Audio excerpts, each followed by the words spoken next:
Creek on the North Creek side, not on the. Thank you, Tammy.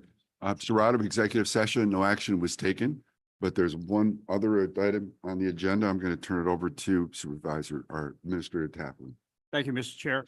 And we don't have a resolution ready for this, but so we have a policy in the county that says basically if I decide I'm employed by the county and I leave, I have 60 days to re-enter employment at the county at my same salary.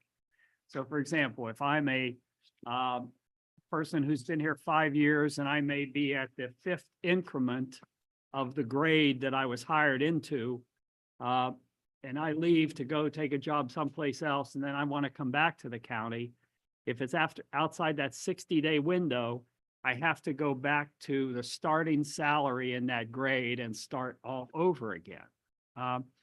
And this has served as a deterrent. In particular, we have one individual, and this is why it's come up, who wants to come back to work for DPW, but has been gone longer than 60 days. And we've said, well, if you come back, you got to go back at this starting salary again. And a person said, gosh, I was at like increment 7 or 8, and I don't want to do that because I was there for like 8 years. So we have we've waived that requirement for our nurses. So basically the Director of Public Health can make a recommendation to hire a nurse back at the salary that nurse was outside that 60-day window.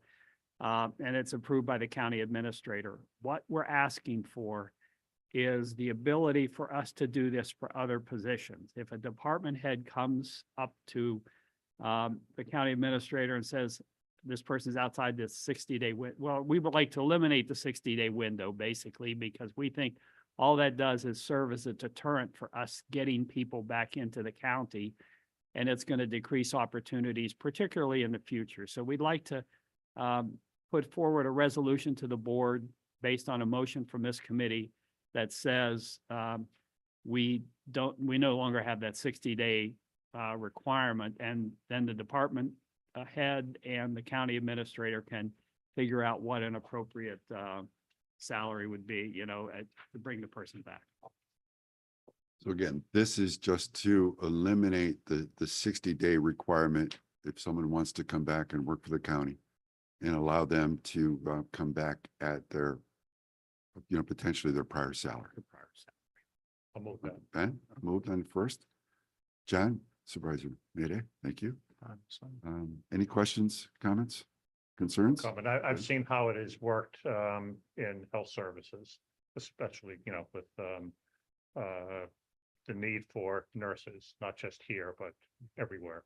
It's just a way for us to maintain and fill our vacancies. Yeah. Right? But it's not gonna be automatically that you go back to your previous salary, right? It's gonna be It'll be a Be up to the discussion department between the department head and the county administrator, and so, there may be a case, for example, someone goes away for a year, gets additional experience. They may come back at actually a higher salary. We'd like to have that flexibility. Any other questions? Seeing none, I'll call the question. All those in favor say aye. Aye. Any opposed? That carries. Is there any other business in front of us besides privilege of the floor? Privilege of the floor, anyone? Seeing none, thank you. Motion to adjourn. We are adjourned. Thank you very much.